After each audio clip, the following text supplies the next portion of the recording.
where Downey Jr. pointed out to both Marvel and Disney that this could not only ruin his reputation, but also cost him fans, and he's against making those statements. However, both Bob and Kevin informed him that taking part in these types of statements and the press tour for Ironheart is built into his very expensive contract for the future of the MCU, mostly related to the return in Avengers Doomsday. RDJ is already challenging both Bob Iger and Kevin Feige that he will only make statements defending Ironheart and Riri Williams if it avoids arguments about DEI. Yeah, and it's like the real Tony Stark. It's like back somehow, and there's like a moment where she's flying through, and he's like, "Who is that?" And she's like, "I'm Ironheart, Mr. Stark." And he's like, "I like that girl." And then in the wake of Ironheart's disastrous performance, Marvel Studios and Disney have found themselves in a panic as viewership numbers continue to plummet and fan backlash spreads across social media. The top brass, including Bob Iger and Kevin Feige, decided to call in one of their biggest weapons, Robert Downey Jr. RDJ, the face of the MCU for over a decade, was brought into the fold not just as an actor, but as a crisis control figure. According to insiders, his current contract, primarily tied to Avengers Doomsday, includes stipulations that obligate him to participate in promotional campaigns for select Marvel projects.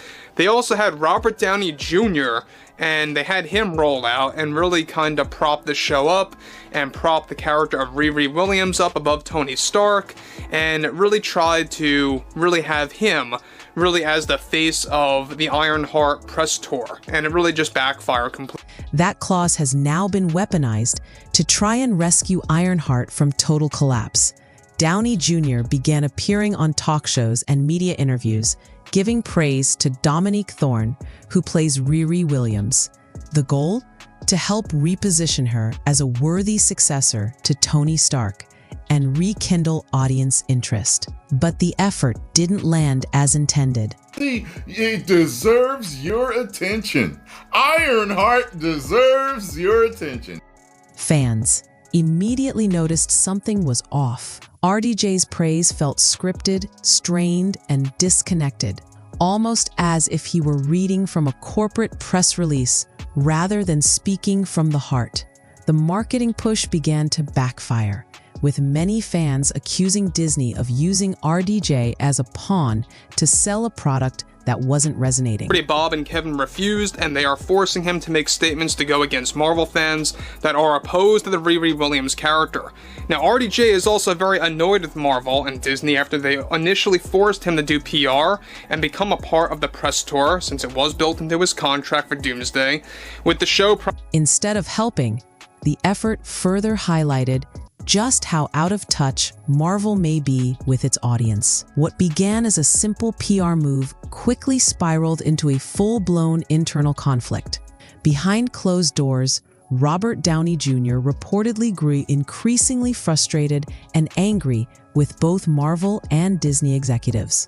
Sources claim that during a remote emergency call with Bob Iger and Kevin Feige, Downey was pressured to release a public statement, not just defending the Ironheart series, but also directly addressing fan criticism around issues like sexism, DEI backlash, and supposed misogyny. RDJ refused. He didn't just push back, he exploded. Accord. Leaks. I recall when they forced Robert Downey Jr., they made a deal with him to take part in the press tour to prop up Riri Williams, played by Dominique Thorne, on multiple talk show programs out there, a lot of which were, of course, affiliated with Disney. We'll talk more about that down the road.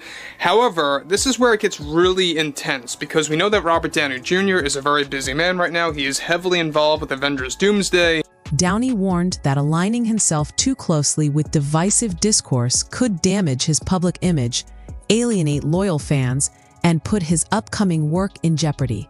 He flat out told Marvel that he wouldn't allow himself to be turned into a corporate spokesperson for controversial social narratives, especially not under the guise of promoting a show he had little creative control over. But Marvel wasn't backing down either. Iger and Feige reportedly reminded him that his contract binds him to participate in certain PR efforts, including defending Ironheart if necessary. This only made things worse. Going out there from the media that you are just a racist if you don't like Ironheart. The reason it's getting this backlash, the reason it's getting bad reviews, the reason that fans don't like what they see, it's just because all the damn racists out there, Jay. Downey, who had been told that his involvement would guarantee a ratings boost, now felt completely betrayed by what he saw as false promises. And the result? A fractured relationship between RDJ and the very studio that made him a household name, with tempers flaring, trust eroding, and the future of Marvel's strategy suddenly thrown into question as the Ironheart ratings continue to nosedive. The corporate push behind the scenes grew more aggressive. Robert Downey Jr., still contractually locked into Marvel's larger plans, specifically Avengers Doomsday, found himself further entangled. According to reports, his contract included a clause obligating him to participate in Marvel promotional efforts, including press tours for key projects. A major development that is now active involves drama surrounding Robert Downey Jr. in the midst of the Ironheart ratings nightmare. Now, already Robert Downey Jr. is enraged with both Disney and Marvel, as well as Marvel fans. Already Bob Iger and Kevin Feige held a recent emergency call/meeting that included Robert Downey Jr. remotely, where they were pressuring him to make a... What Disney didn't make clear, however, was just how far they'd go to leverage that clause. Executives allegedly told RDJ that his press tour involvement would guarantee a turnaround for Ironheart, claiming that his support alone could stabilize the show's reception and boost viewership. They positioned him as a symbolic bridge between the old MCU and its new generation, a passing of the torch, so to speak. But when the gamble failed and the backlash intensified, RDJ realized that he had been used as a shield, not a guide. His frustrations weren't just with the press obligations, but with the false promises he believed. Kevin Feige and even Dominique Thorne heading into complete damage control to really take control of the situation, and so far that has worked to no avail. Well, this is exactly what's been going on now, to the point where Bob Iger and Kevin Feige are getting involved in a lot of drama with RDJ, Robert Downey Jr. Were made by Marvel and Disney. They claim this campaign would be brief, positive, and impactful. Instead, it became a PR nightmare, with fans accusing Marvel of manipulating RDJ to defend a struggling product. Internally, sources say RDJ felt betrayed, not because of Riri Williams or Ironheart itself, but because of the corporate tactics used to put him in the crossfire. This marked a shift in his relationship with Marvel Studios. What once was mutual respect and creative freedom now seemed contractual and controlling, and it left RDJ questioning whether he could continue working under such constraints, even with Doomsday on the horizon. As backlash against Ironheart intensified, Marvel and Disney decided to take more direct action, but not behind closed doors. In what's been described as a heated emergency call, both Bob Iger and Kevin Feige brought Robert Downey Jr. into a remote conference meeting to address the spiraling negativity. Out to defend the show, promote Dominique Thorne's Riri Williams, and even denounce the fan criticism, especially where it intersected with topics like diversity, equity, inclusion, DEI, and misogyny. But this is where things exploded. RDJ reportedly pushed back hard, arguing that he was not comfortable being used as a mouthpiece for controversial debates, particularly those framed to target Marvel fans directly. He recognized the complexity of the situation. While he understood the importance of DEI, he didn't want to risk alienating his fan base or damaging his own reputation by issuing a blanket condemnation of criticism, especially when much of it was rooted in story quality or execution, not identity politics. When Iger and Feige insisted that these statements were contractually required, RDJ's frustration turned into outrage. He emphasized that authenticity has always been the heart of his connection with fans, and being forced to say something that felt corporate in sense. or overly politicized would shatter that trust. He proposed an alternative: support the show and the actress without diving into divisive cultural commentary. But Marvel allegedly refused to compromise, demanding stronger rhetoric in defense of the series and its DEI values. This standoff left the relationship between RDJ and Marvel deeply strained. What was once an iconic partnership had now become a battleground of image management and damage control. With Downey Jr. caught in the middle of a public relations war he never wanted to fight, Robert Downey Jr.'s frustration wasn't just about being dragged into controversy. It stemmed from a sense of betrayal. According to insiders, RDJ had agreed to appear in promotional efforts for Ironheart because Marvel and Disney assured him that his presence would guarantee the show's success. He was told his involvement would be the linchpin in elevating the series, providing legitimacy and excitement, essentially giving Riri Williams the same launchpad he once had as Tony Stark. But those promises fell flat. Despite RDJ's participation in talk shows and interviews meant to prop up Ironheart, the series failed to connect with audiences. The ratings tanked, and fan sentiment worsened. Instead of being viewed as a meaningful mentor figure introducing a new hero, Downey's appearances were criticized as feeling scripted, forced, and disingenuous, the opposite of the organic charisma that defined his Marvel career. This reality left RDJ feeling manipulated. He had put his reputation on the line to support a project based on assumed mutual trust. But that trust was broken when the show flopped, and the fallout landed squarely in his lap. He reportedly told Marvel executives that he would not lie to fans or pretend the show was a massive success when it clearly wasn't. With Avengers Doomsday on the horizon, he feared that continuing to spin narratives around failed projects could ultimately harm his long-term legacy and sour public perception of his upcoming role. For Downey Jr., this wasn't just about Ironheart. It was about being forced into a corner, expected to clean up Marvel's mess, and then being blamed when the cleanup didn't work.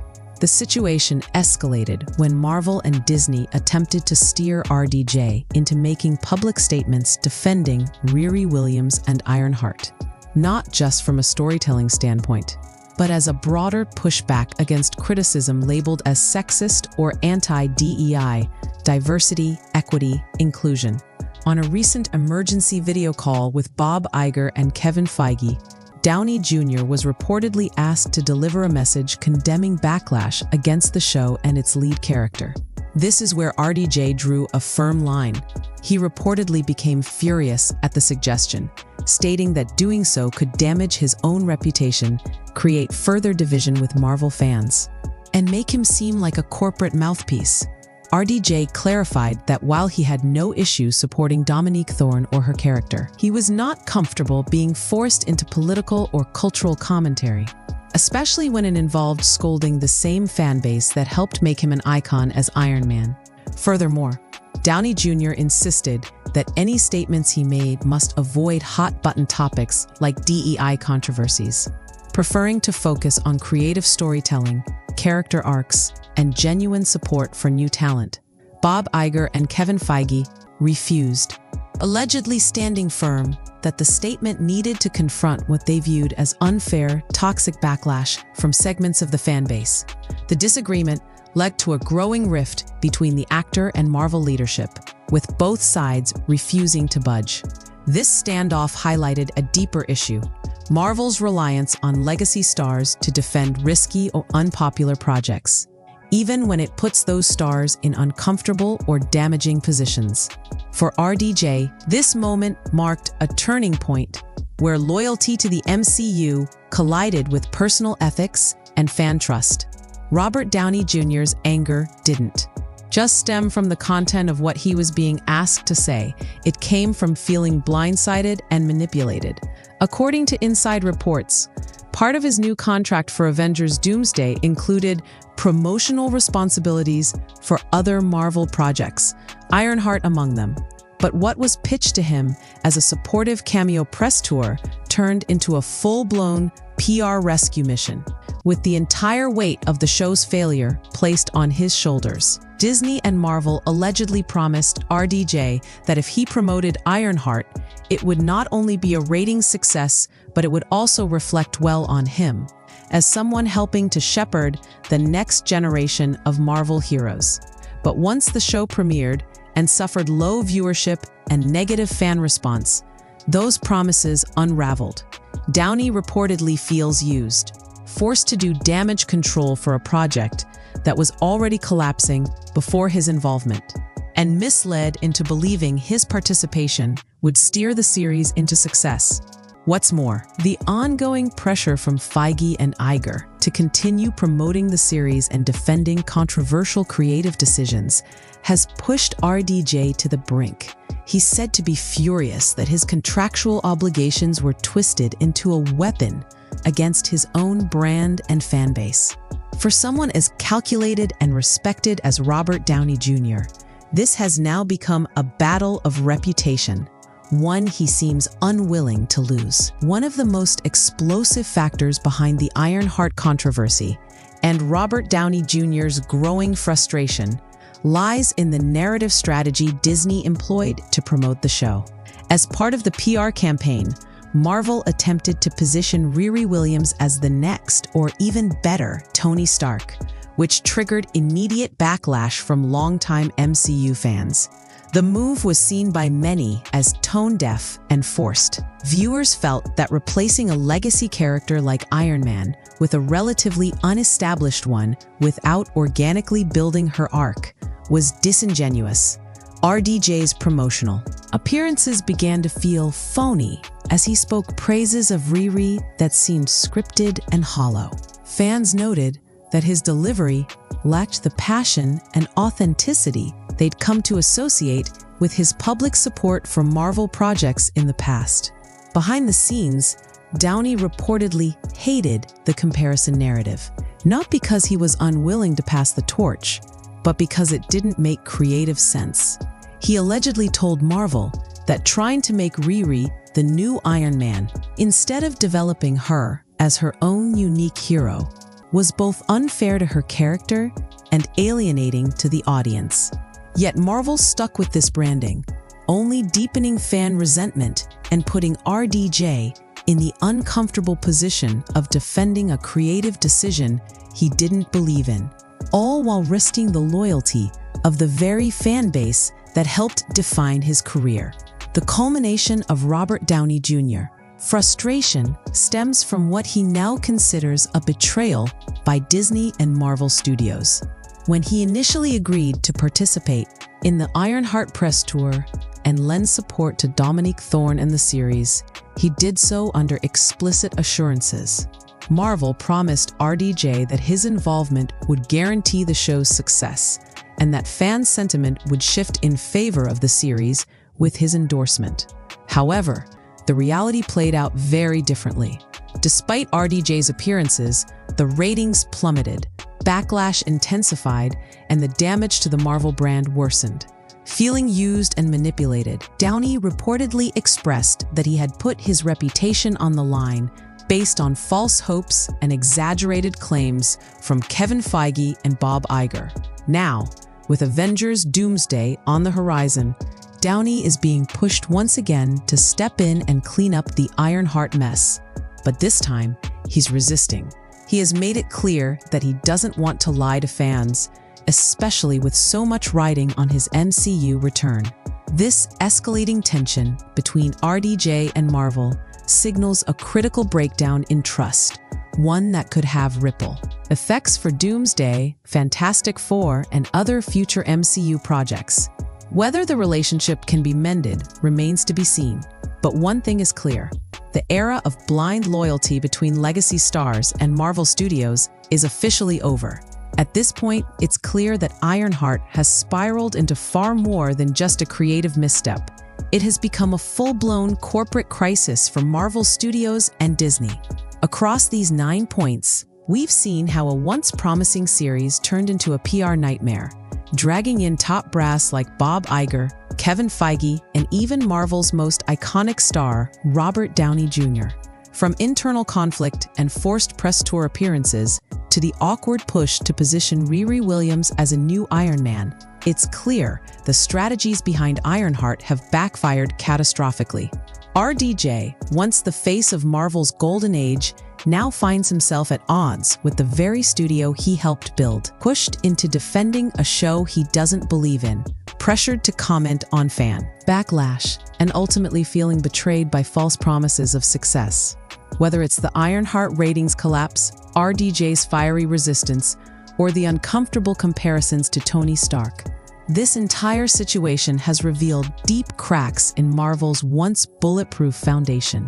As we head toward Avengers Doomsday and Fantastic Four, one question looms large. Will Marvel course correct in time, or are we witnessing the slow unraveling of the MCU's cultural dominance? Only time will tell. Natalie AI thing seems utterly preposterous and ridiculous, and even for an MCU show, I'm finding it to be a little bit of a bridge too far to go. The heist crew, all lame. Every single one of them, all lame. Going out there from the media that you are just a racist if you don't like Ironheart. The reason it's getting this backlash, the reason it's getting bad reviews, the reason that fans don't like what they see, it's just because all the damn racists out there. There is also way too much focus on the LGBTQ community by the fandom in a negative manner, and it just needs to go away, I think, for a healthy story to grow, and for Riri to really share her limelight with fans. And so in this, I'm not sure what they're meant to be, because this character isn't to be confused with Slug. Slug, our hacker extraordinaire. Who is also the exact opposite in the same show. I'm really confused. Ironheart is dead on arrival, and deep down, we all knew it. It's not just another forgettable Marvel spin-off. It's the poster child for everything that's gone wrong with Disney's storytelling. You can smell the factory glue still drying on it. Ironheart isn't a show. It's a checkbox manifesto. There's no passion behind it, no audience begging for it, no creative soul pumping through its circuits. It's Marvel's hollowest attempt yet to bottle up a buzzword and sell it as legacy. And it's failing hard. Yeah, and it's like the real Tony Stark. It's like back somehow, and there's like a moment where she's flying through, and he's like, "Who is that?" And she's like, "I'm Ironheart, Mr. Stark." And he's like, "I like that girl." And then he like goes to do something else. Like that would be like the level of something that I think would possibly happen. This isn't a hot take. It's the natural endpoint of Disney's industrial DEI machine, churning out content that confuses visibility with depth and identity with character. They're not building stories anymore. They're assembling templates and praying a social media echo chamber will do the rest. And Ironheart? Ironheart is what happens when a billion-dollar studio tries to birth an icon without ever asking the audience if they wanted one. It deserves your attention. Ironheart deserves your attention. That's how I knew. I was like, oh, they are desperate to get people to watch this damn show. After I did my reaction, I kept getting, hey, it wasn't that bad. I just watched it. Hey, I just watched the first 3 episodes. It wasn't that bad. But don't worry. Bob Iger says it's a success. We'll get to that. Because what's unraveling behind the scenes is somehow more ridiculous than what's on screen. So buckle up. This is the autopsy of Ironheart, and the cause of death? Manufactured relevance. To understand just how far off the rails Ironheart went, we need to start at the source. Riri Williams, a character introduced in Marvel Comics during a time when the publisher was knee-deep in rebooting legacy heroes with new faces. Not out of narrative necessity, but to chase headlines. Riri wasn't built up over years like Peter Parker or even Kamala Khan. She was dropped in as a 15-year-old genius who reverse-engineered Tony Stark's suit in her dorm room. A premise that should have been compelling had it not been so rushed and hollow. Ironheart is the biggest L of Marvel of all time. The reactions are just spectacular. Supposedly smarter than Tony Stark, bites an electric wire, sells her soul to gain magic powers, uses new powers to steal. What did the writers mean by this? Smoke detector beeps. Her comic run? Cancelled. Not because of trolls, not because of gatekeepers, but because nobody was buying it. It wasn't some conspiracy of toxic fandom or fragile masculinity. It was indifference, the kind that stings more than hate. People just didn't care. There was no investment, no organic fan base crying out for more. But instead of learning from that failure, Marvel Studios doubled down. They didn't nurture Riri into the MCU. They airdropped her into Black Panther: Wakanda Forever, a film already overstuffed with its own ideas. No development, no emotional hook. Just, here's the new Iron Man. Deal with it. It was corporate creation at its peak, born from a boardroom, not a story. And now they've built an entire show around her, expecting everyone to cheer like it's the second coming of Tony Stark. Ironheart is practically unwatchable. Toot toot, Jerry laughs. Yes, there is an alphabet character. They admit Ironheart sucks, but look, they're getting ready to blame you for it because you're a racist. Ironheart fulfills low expectations with weak narrative, poorly written characters, and dull action. But here's the truth. You can't force legacy. You earn it. And Marvel skipped the part where audiences actually connect with the character. Enter Dominique Thorne, the actress tasked with bringing Riri Williams to life. And while she may have talent, no amount of acting can fix a script that gives you cardboard to work with. Her portrayal of Ironheart feels less like a character and more like a mouthpiece, rattling off one-liners about oppression, privilege, and systemic injustice like she's reading from a Tumblr thread. There's no emotional depth, no nuance, no real personality. She's smart because the script insists she is. And why she's frustrated. That's how I feel watching her interviews. How do you feel about the impact that she's having on young Black girls? And I'm going to be completely honest, on Black women. You know, this is yet another area that's getting vibrant. It's getting full in the way that it should be. Not because the audience sees it unfold naturally. And when criticism inevitably poured in, not about her race, not about her gender, but about the lack of development or relatability, how did she respond? Not by reflecting, not by improving the craft or engaging fans in good faith. No, instead she jumped to the scorched earth approach. If you don't like Ironheart, you must be sexist or racist. This tired deflection doesn't just hurt the show, it damages legitimate conversations about diversity in media. It frames all critique as hate and all audiences as bad actors, when in reality, most fans just want good stories and compelling characters. Dominique Thorne had an opportunity to make Ironheart memorable, to connect with viewers and help shape a new legacy. Instead, what we got was defensive posture, social media spats, and a performance that felt like it was drowning under the weight of the message. Does it defy the haters? Or is it another skippable series? It's always about you, right? It's always about the audience. It's amazing. It doesn't matter if it's the 2024 election or whether it's a Disney streaming product. It's always about like how evil is the actual voters? How evil are the audience? Acting isn't about lecturing the audience. It's about showing them something real. And Ironheart never even tried. Now let's talk about the man behind the curtain, Bob Iger, the CEO of Disney, or as some now mockingly call him, Bob Liger, thanks to his increasingly unbelievable PR spins. With Marvel's reputation spiraling and Disney Plus hemorrhaging subscribers, Iger seems less like a confident leader and more like someone in full-blown panic mode. Ironheart's failure hasn't triggered introspection or accountability. Instead, Iger's response is the corporate equivalent of putting fingers in his ears and shouting everything's fine. In a recent press release, he actually claimed the show was a wide success, ignoring abysmal ratings and dwindling fan interest. It's the kind of statement that feels like it came straight out of a satire, like declaring the Titanic's descent a new form of luxury submarine travel. What's more infuriating is Iger's continued insistence that Disney isn't participating in any kind of culture war, that they're simply telling diverse stories for the sake of inclusion. But when the content consistently feels like a lecture instead of entertainment, when the storytelling takes a backseat to message pushing, people notice. And rather than address these concerns honestly, Disney doubles down.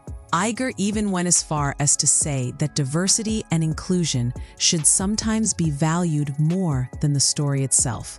That isn't just tone deaf. It's a direct slap in the face to the fans who built the MCU. People didn't fall in love with Marvel because of quotas or hashtags. They came for compelling arcs, deep characters, and stories that made them feel something. Iger's current strategy of denying, deflecting, and dismissing criticism only proves one thing: Disney is no longer listening to its audience. And if they keep going down this road, they'll keep losing them. So now, desperate for a last-minute miracle, Disney rolls out its secret weapon, Mephisto. Yes, that Mephisto. The demonic Marvel villain fans have been speculating about since the early days of WandaVision. And who's stepping into the red skin this time? None other than Sacha Baron Cohen. Now, under different circumstances, this could have been big. Fans wanted Mephisto. They still do, but not like this. Not here, and definitely not in Ironheart. It's the ultimate bait and switch. They're not introducing this major villain because it fits the narrative, or because it builds on years of careful storytelling. They're doing it because they're panicking.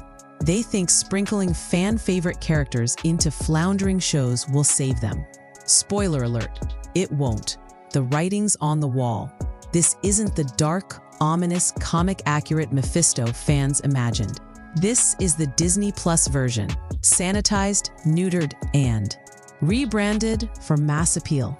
Don't expect devilish dread. Expect quippy one-liners, awkward self-awareness, and probably a TED Talk on toxic masculinity in hell. It's the same tired formula. Throw in a big name, tease a major character, hope it trends on Twitter, and when it doesn't, blame the audience. Just like they did with the Acolyte and Darth Plagueis, another legendary character reduced to a footnote in a show that wasn't worthy of his legacy. Marvel fans have seen this trick before, and they're not falling for it again. By trying to weaponize nostalgia and fan hunger, Disney is exposing how little respect it has left for its audience. These characters deserve better. They belong in stories that match their tone, weight, and mythos. Doctor Strange, Blade, Midnight Suns. Not in a show that feels like it was written by a corporate focus group, testing buzzwords. You don't revive interest by stuffing gold into garbage. You revive it by fixing the garbage in the first place. But Disney's still trying to duct tape diamonds onto disaster and wondering why the ratings still drop. At this point, it's not just about Ironheart or the Acolyte or even Echo. The real issue here is systemic. Disney isn't making bad shows by accident. They're doing it by design. They've created an environment where creativity dies under corporate mandates, where characters are just content modules, and where storytelling takes a backseat to messaging, metrics, and manufactured moments. Every decision feels like it was made in a boardroom, not a writer's room. Every plot twist feels like a reaction to Twitter discourse, not the result of thoughtful planning. And every character reveal feels like a desperate attempt to claw back relevance, not an earned part of a compelling universe. This is Disney's self-sabotage in real time. Instead of listening to fans, they mock them. Instead of course-correcting, they double down. They blame toxic fandoms when their shows fail, but never stop. To ask why the fandoms are angry in the first place, it's not hate for diversity, it's hate for mediocrity being shielded by diversity as an excuse.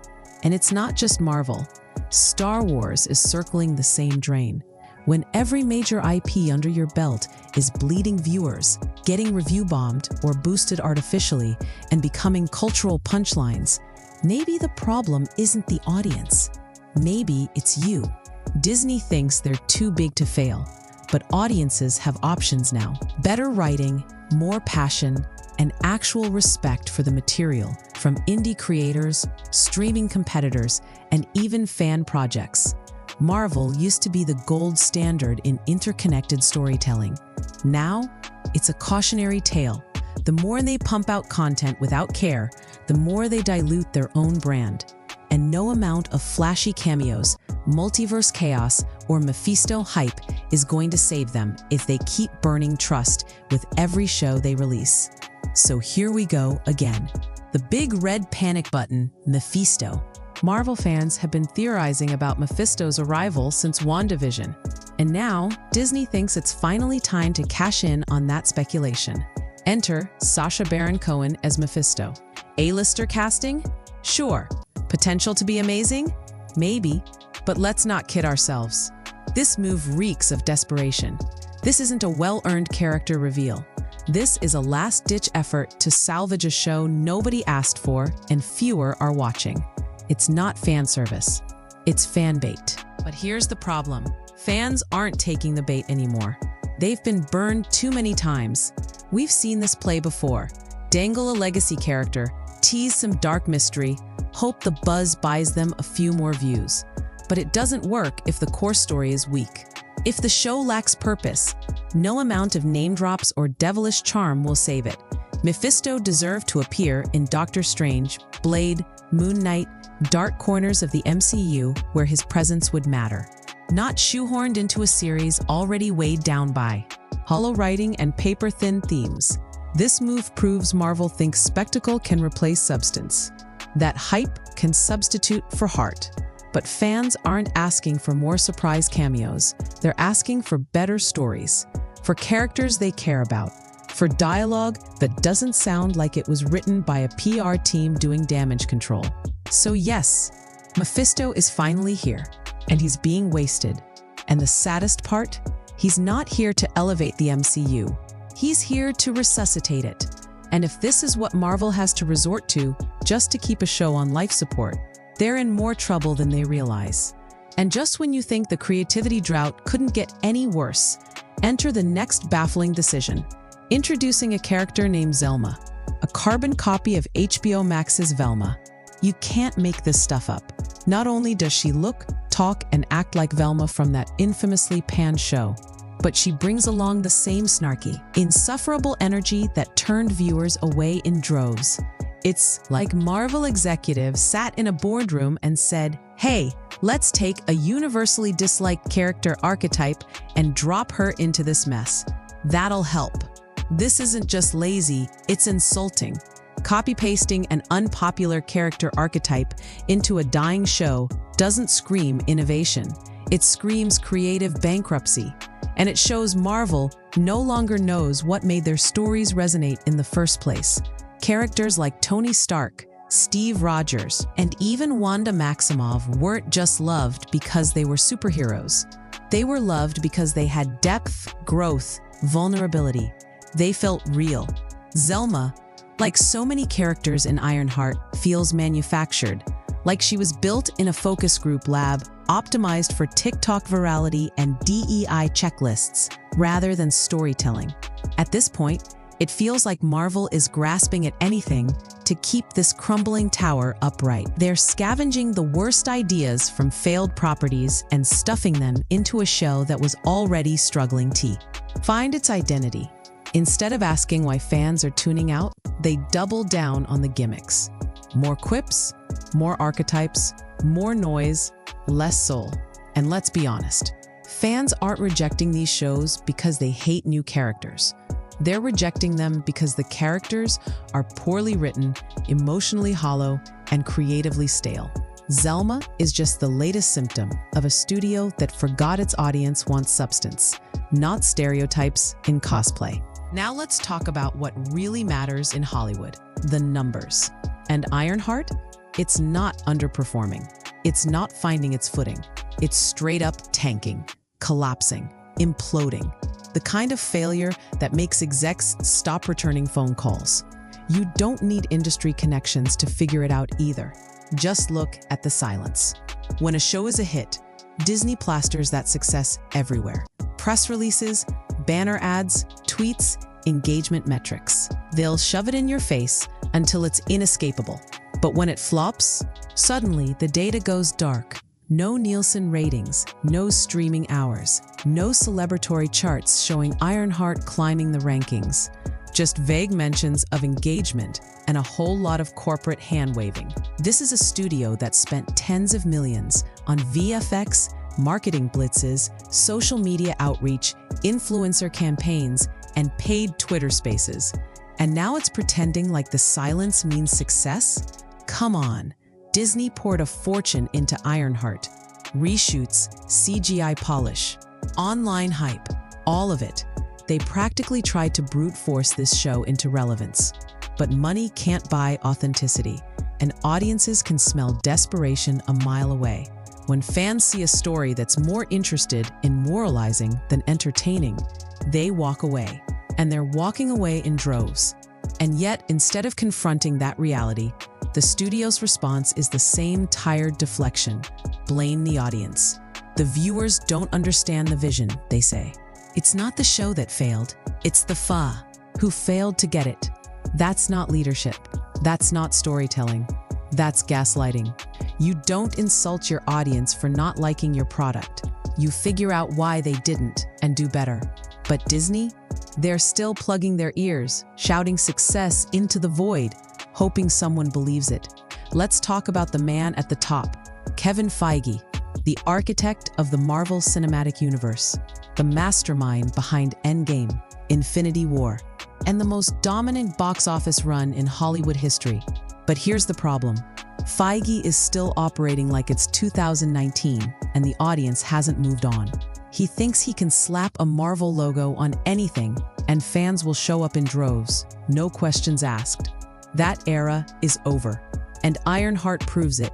Feige's vision for Riri Williams was supposed to be the next evolution of Iron Man, the heir to the Stark legacy, a young, black, female genius who could be everything Tony was, and more. On paper, it sounds bold, progressive, like the perfect character for a modern MCU. But in execution, it's hollow. Riri isn't a fully developed character. She's a checklist. She doesn't earn her brilliance. She's just declared a genius. She doesn't grow through struggle. She's told she's already the best. Where Tony Stark was arrogant and flawed, broken and brilliant, Riri is just perfect. And perfect is boring. Kevin Feige has lost touch with what made Marvel's characters resonate in the first place. It wasn't just powers and tech and snarky one-liners. It was humanity, real flaws, earned victories. Tony Stark built his first suit in a cave with nothing. He suffered, bled, sacrificed. Audiences watched him evolve. Riri, she reverse engineers a suit in her dorm room, gets recruited into Wakanda, and boom, instant superhero. No grind, no loss, no heart. And Feige calls this the future of Marvel?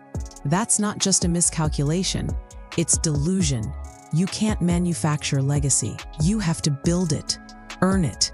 And right now, Ironheart feels like an imitation of greatness, not its successor. Marvel used to understand that. But the more Feige chases headlines over heart, the more this universe crumbles under its own weight. So there it is. Ironheart isn't just a flop in the making. It's everything wrong with Marvel today.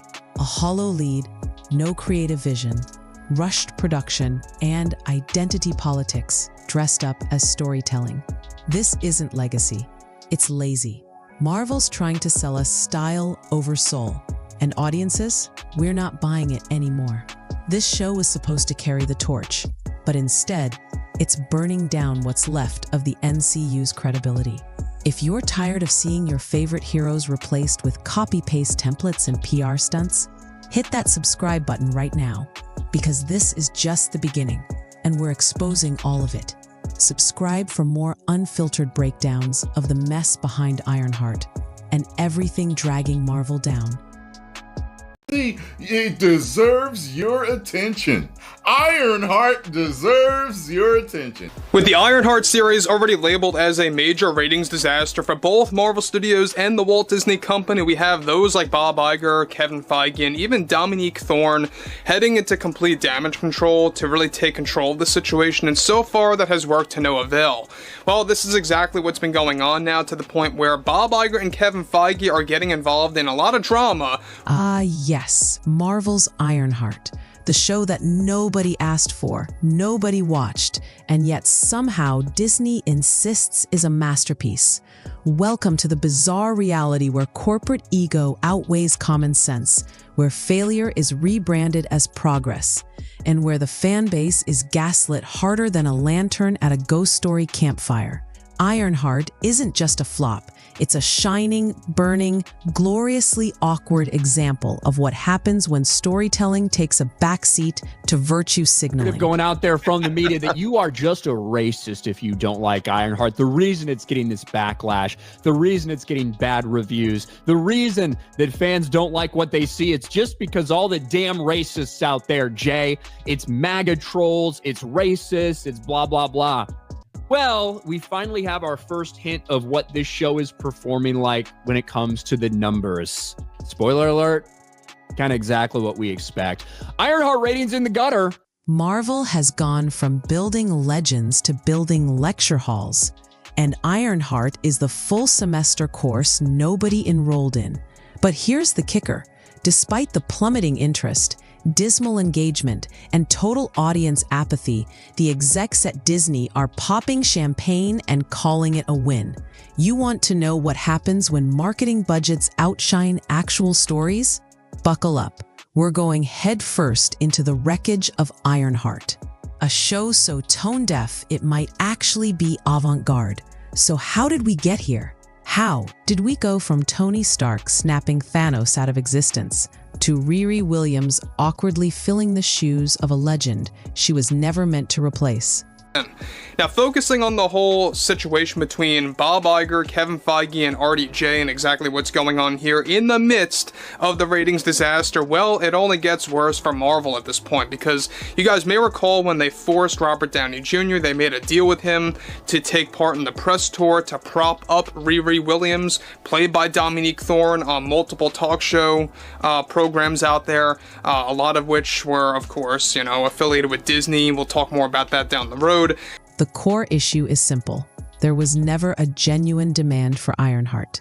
Not in the comics, not in the fandom, not even in casual pop culture circles. She was a product, created in a boardroom, crafted not to inspire, but to check boxes. Her comic run? Canceled due to lack of interest, twice.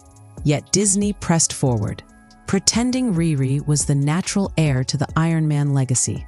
But fans know better. You can't fake legacy. You can't Photoshop passion. Iron Man's arc was a masterclass in character building. Riri's arc? It's like a Wikipedia article stretched into a 6-episode series. Yeah, and it's like the real Tony Stark. It's like back somehow, and there's like a moment where she's flying through, and he's like, "Who is that?" And she's like, "I'm Ironheart, Mr. Stark." And he's like, "I like that girl." And then he goes to do something else. That would be the level of something that I think would possibly happen.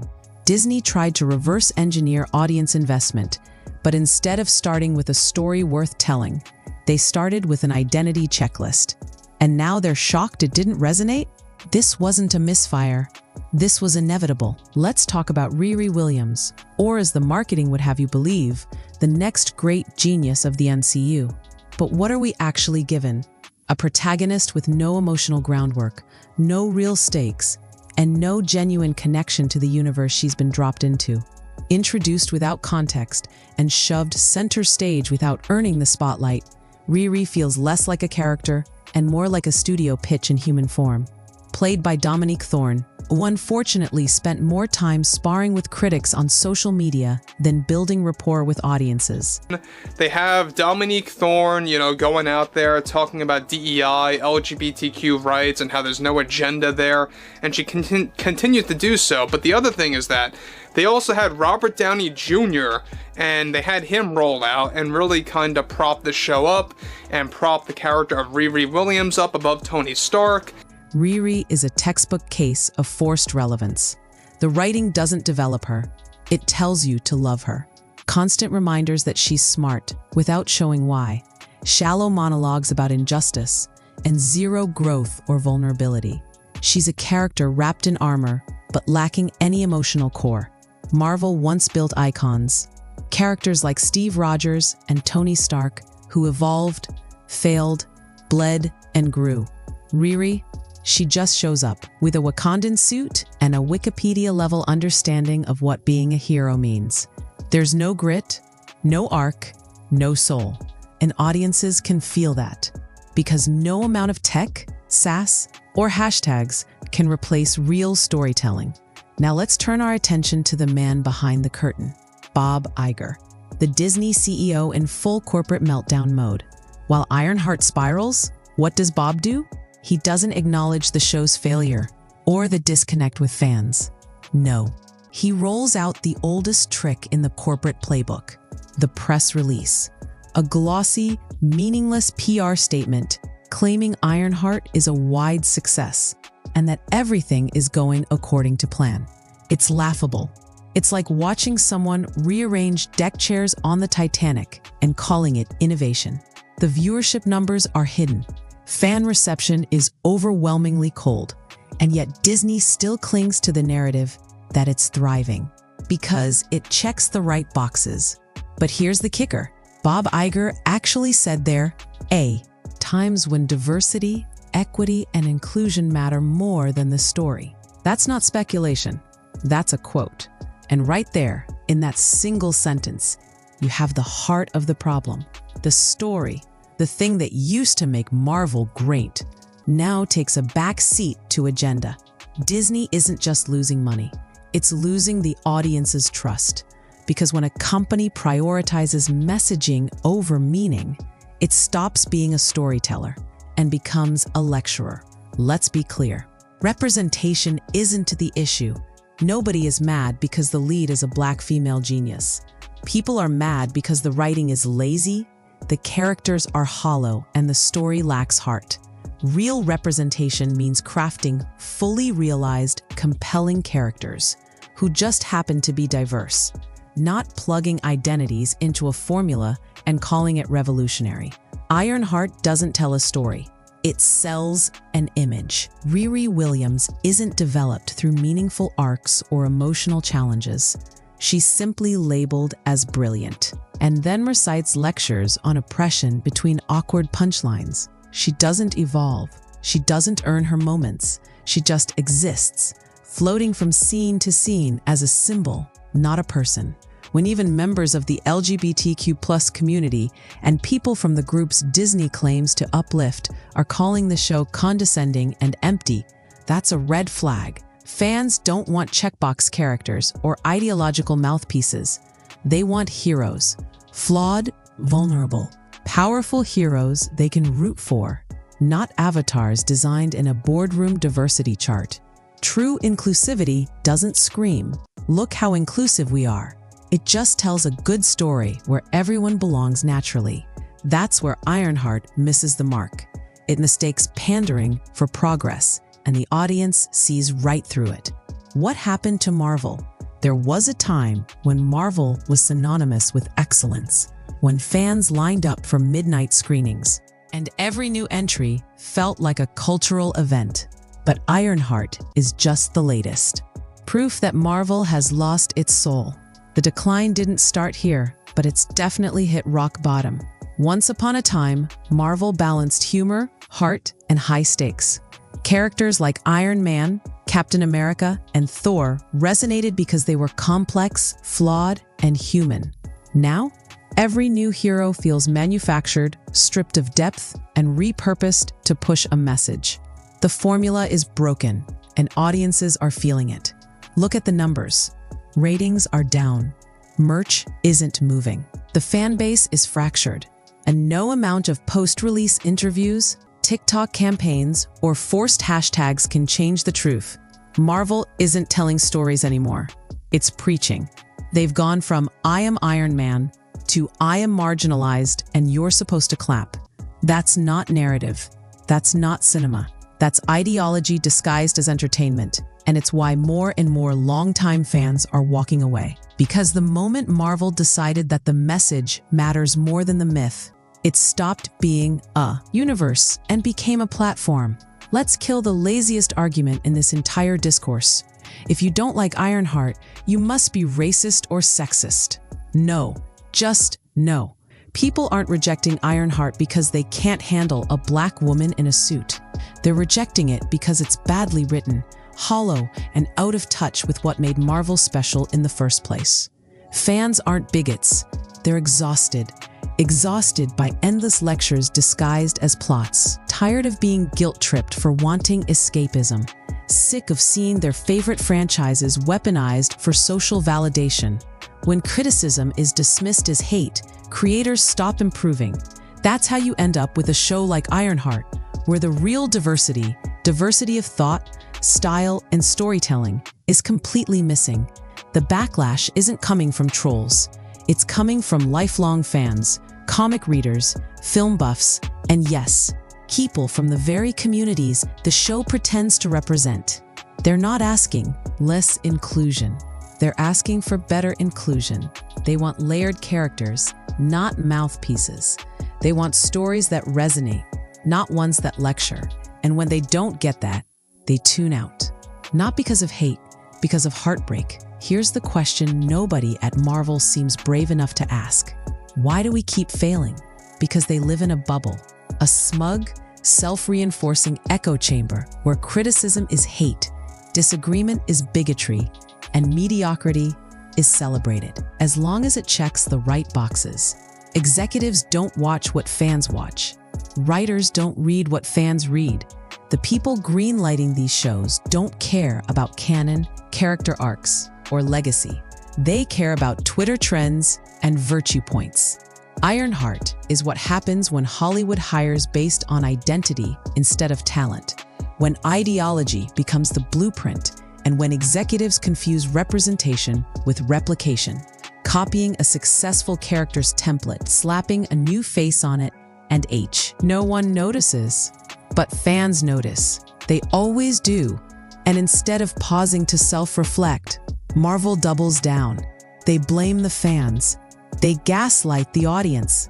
They claim, "You just don't get it," while their ratings tank and their relevance fades. This isn't bold storytelling. It's brand suicide, performed slowly, proudly, and with zero self-awareness. Ironheart isn't just a bad show. It's a symptom of a franchise that's lost its identity and a studio that's forgotten its audience. This isn't about politics. It's not about race, gender, or diversity. It's about authenticity, craftsmanship, and respect for the source material. Marvel once gave us characters who earned their place, who struggled, grew, and inspired. Ironheart skips all that, offering a hollow replacement instead of a worthy successor. And fans? They're not buying it, not because they fear change, but because they love quality. They crave stories with soul, characters with depth, and worlds that welcome them. Lecture them. The fix isn't complicated. Hire writers who love the lore. Build characters from the ground up. Stop chasing hashtags. Start chasing heart. Until then, shows like Ironheart will keep crashing and burning, not because of who the character is, but because of how little the people behind her actually care.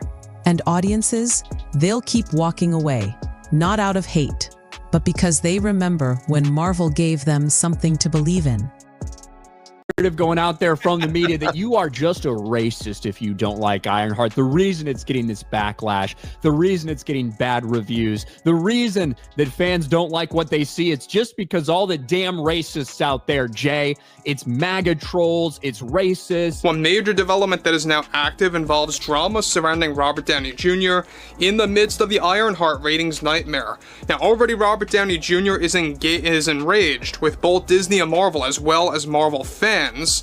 Already Bob Iger and Kevin Feige held a recent emergency call/meeting that included Robert Downey Jr. remotely, where they were pressuring him to make a wide statement to Marvel fans to stop criticizing Riri Williams. Disney is collapsing in real time, and the man once hailed as its savior might actually be the one driving it into the ground.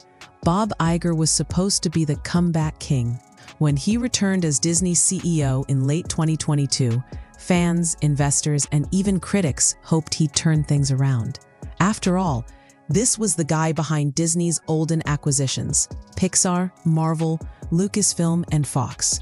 But fast forward to 2025, and Iger's legacy is facing a brutal rewrite. Does it defy the haters, or is it another skippable series? It's always about you, right? It's always about the audience. It's amazing. It doesn't matter if it's the 2024 election or whether it's a Disney streaming product.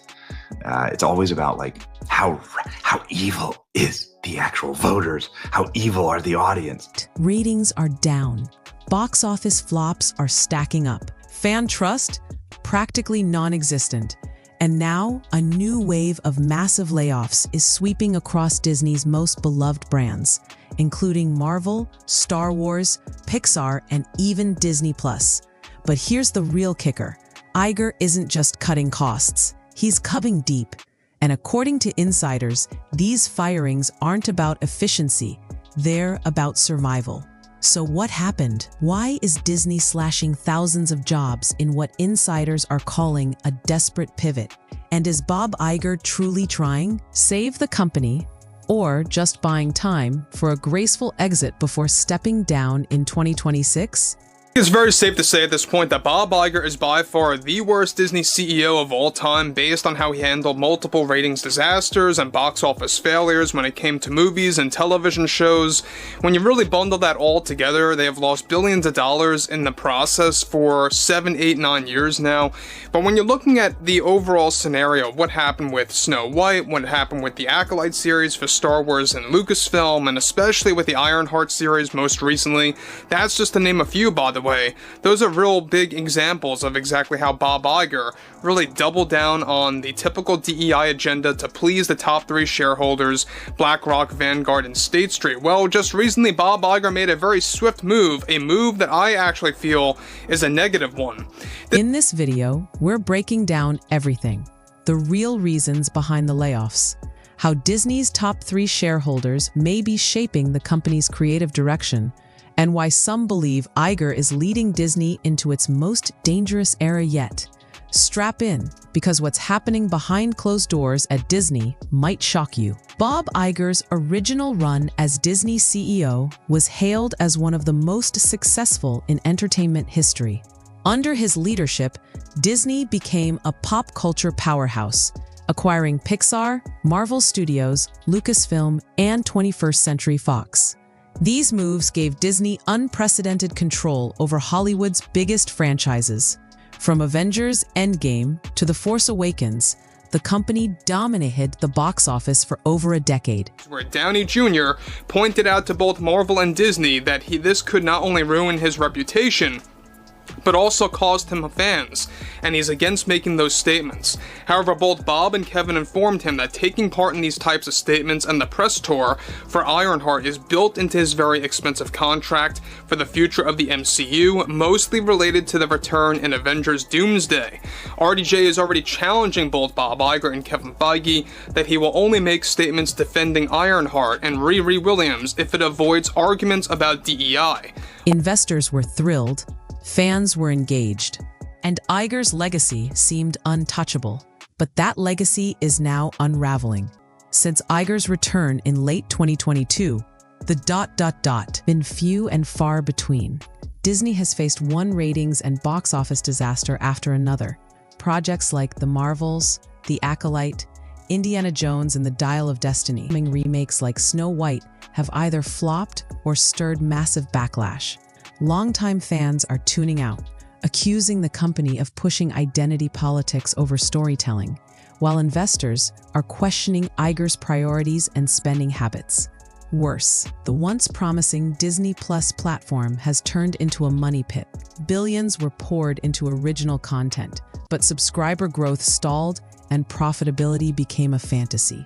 Now, Iger is trying to clean up the mess he helped create, but his solutions, mass layoffs, budget cuts, and reduced production scales, may be doing more harm than good. What's going on with the firings situation between Bob Iger and the many employees associated with the Walt Disney Company, with the Walt Disney Company dealing with serious consequences as a result of Bob Iger's DEI agenda and ongoing box office failures and ratings disasters.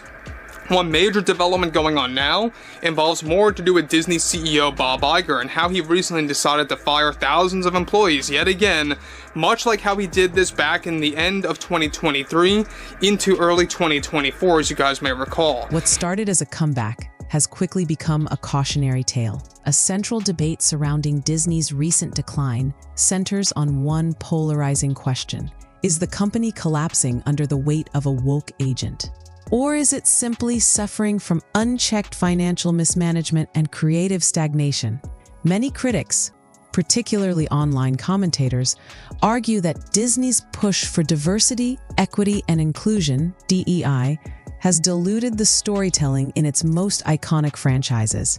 They point to projects like The Acolyte, Snow White 2025, and Ironheart as examples of identity-driven content that prioritized messaging over quality. However, others argue that the real culprit isn't ideology, it's bloated budgets, poor leadership decisions, and weak scripts. Daredevil was a massive disappointment in the ratings for them, certainly. We do know, when you go and you look at through these charts, the first couple days it was out, because we have 3 days of Ironheart in these numbers, just like we had 3 days of Daredevil in these numbers. And Daredevil in those first 3 days had over 300 million minutes watched. And that was with less possible runtime than something like Ironheart. Yet we know that it hasn't matched that. Films like The Marvels and Indiana Jones 5 failed not necessarily because of diverse casting or inclusive themes, but because of convoluted plots, underdeveloped characters, and franchise fatigue. Disney spent hundreds of millions on productions and marketing, with little return, leading to massive losses. It's also important to note that many of these projects were greenlit under Bob Iger's watch, not his successor Bob Chapek. The overfunding of live-action remakes and streaming series wasn't just a political choice. It was a strategic gamble that didn't pay off. Meanwhile, Iger's alignment with major shareholders like BlackRock, Vanguard, and State Street has fueled speculation that corporate pressure, not consumer demand, is steering the creative ship. Ultimately, whether it's ideology or incompetence or a mix of both, Disney is paying the price. And the cost isn't just in dollars, it's in brand trust. Disney's cost containment strategy under Bob Iger has entered a brutal new phase, one defined by widespread layoffs, downsized productions, and shrinking morale across the company. While trimming costs is not unusual during turbulent economic times, the scale and focus of these layoffs have raised serious concerns about the company's creative future. Between 2025 and 2026, Disney is set to lay off between 2,200 and 2,500 employees across divisions like Pixar, Marvel Studios, Lucasfilm, Disney Plus, and even the company's theme parks. Rather than targeting upper-level executives or underperforming leadership, Iger's plan has instead gutted the very teams responsible for Disney's creative engine: writers, editors, marketing staff, and production crews. These are the people who shape the voice of a franchise, who market its identity, and who build trust with audiences. Eliminating them may help the quarterly bottom line, but it risks long-term creative stagnation. Pixar, once the crown jewel of Disney's innovation, is reportedly facing some of the deepest cuts, largely in response to Elio's poor box office performance.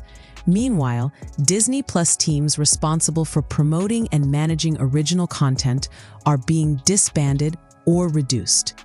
Marvel and Lucasfilm are also feeling the squeeze, forced to scale down projects into smaller productions, a move that may compromise quality and scope. In the name of efficiency, Disney may be severing the very roots of its storytelling legacy. What remains could be a skeleton crew expected to produce blockbusters with half the resources and none of the institutional momentum. If the magic is fading, it's not hard to see why. At the core of Disney's recent upheaval lies a deep and growing tension between creative vision and shareholder interests. Bob Iger's leadership in recent years has been shaped less by bold innovation and more by reactionary moves aimed at satisfying the demands of Disney's top institutional investors, namely BlackRock, Vanguard, and State Street. These financial giants, with enormous stakes in the company, have reportedly been influential in pushing for initiatives rooted in diversity, equity, and inclusion, DEI. While these values are important, their implementation has in many cases felt forced, performative, and disconnected from audience preferences. The result? A tangled strategy that's alienated longtime fans without winning over enough new ones. Projects that appeared more focused on hitting quotas than telling compelling stories, like Snow White or The Acolyte, failed to resonate, both critically and commercially. Meanwhile, the boardroom has become a battleground, with some directors staunchly backing Iger's decisions, while others quietly question the direction Disney is headed. This internal divide has led to inconsistent messaging, confused priorities, and a growing perception that Disney is no longer in control of its own creative destiny. Instead of steering confidently into a future shaped by innovation, the company appears trapped in a loop of corporate appeasement and brand damage control. With Iger set to step down in 2026, the chaos raises a haunting question. Who, if anyone, will be able to restore clarity and vision at the top? For generations, Disney was synonymous with wonder, imagination, and cultural relevance. The company didn't just entertain. It shaped childhoods, sparked dreams, and created enduring stories that transcended time.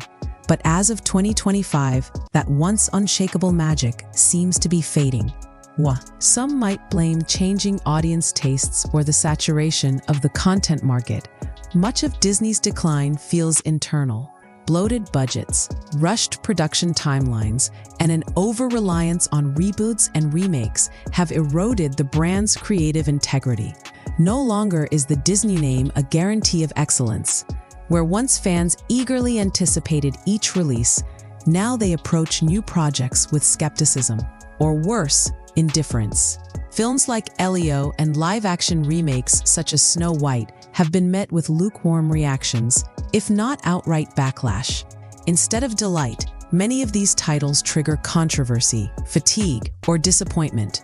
The parks, too, once a beacon of escapism, are seeing cracks in the foundation. Budget cuts, staffing issues, and a perceived dip in experience quality have left even die-hard Disney loyalists questioning the value of a brand that once seemed untouchable. The real tragedy isn't just financial, it's emotional. The shrinking magic of Disney represents a deeper cultural loss, the dimming of a creative lighthouse that once stood proudly in entertainment. If the company doesn't recalibrate, the magic may not just be shrinking, it may vanish altogether. As Bob Iger prepares to step down from the helm of Disney in 2026, the looming question becomes, who will carry the torch, and will they reignite the magic or further dim it? Iger's once celebrated legacy has been heavily tarnished by divisive leadership, questionable creative direction, and deep financial missteps. But his departure won't automatically solve Disney's problems. It could just shift them. The challenge facing his successor is immense. They'll inherit a company entrenched in cost-cutting, struggling with brand fatigue, and fractured internally by ideological rifts. Many wonder if the board will choose a safe insider, who continues Iger's strategies, or opt for an outsider with a mandate to disrupt and rebuild. Either choice comes with risks. Stay the course and risk stagnation, or shake things up and risk further instability. The next CEO will also have to address damaged relationships with fans, employees, and shareholders alike. Confidence in Disney's leadership is fragile, and trust has been eroded over years of layoffs, over-budget projects, and what critics call performative prioritization of politics over quality storytelling. In truth, the post-Iger Disney era could define whether the company reclaims its identity or loses it entirely. The world is watching, not just for who will lead next, but whether there's still something left worth leading. The long-rumored exit of Kathleen Kennedy from her role as president of Lucasfilm marks a symbolic and strategic shift in the final chapter of Bob Iger's tenure. Kennedy, once celebrated for steering the Star Wars franchise into the modern era, has become one of the most polarizing figures in Disney's executive ranks. Her departure isn't just about one person leaving. It signals a broader reckoning with Disney. Recent failures, especially in how the company has handled beloved franchises. Under Kennedy's leadership, Lucasfilm delivered some commercial wins, but also alienated a large portion of the fan base with controversial creative decisions and an inconsistent brand direction. A backlash surrounding shows like The Acolyte and the waning enthusiasm for Disney-era Star Wars films made her exit increasingly inevitable. Yet it comes not as a clean slate moment, but as part of a final wave of shakeups under Iger's cost containment program. In tandem with Kennedy's departure, Disney is tightening budgets at Marvel, cutting staff at Pixar, and pulling the plug on underperforming projects across Disney+. These shakeups may be financially driven, but they also reflect a deep crisis of confidence within the company's creative core. With Iger's own exit approaching, these last-ditch efforts seem more about optics than transformation. Attempts to convince shareholders that reform is possible. As the foundation continues to crack, what remains is a creative vacuum and a leadership void, both of which Disney must now figure out how to fill. Disney, once the gold standard of imagination and excellence, now finds itself fractured, pulled between financial pressures, ideological agendas, and a disillusioned fanbase. Bob Iger's legacy, once pristine, is now defined by cost-cutting chaos, misfires, and mass layoffs. As key leaders exit and projects shrink, the company feels less like a united creative force and more like a corporation struggling to remember what made it magical in the first place. Subscribe for more updates on Disney, Hollywood shakeups, and industry news. Comment below. Do you think Disney can recover, or is the magic gone for good? Like if you agree, and share this with fellow fans who are watching the collapse unfold.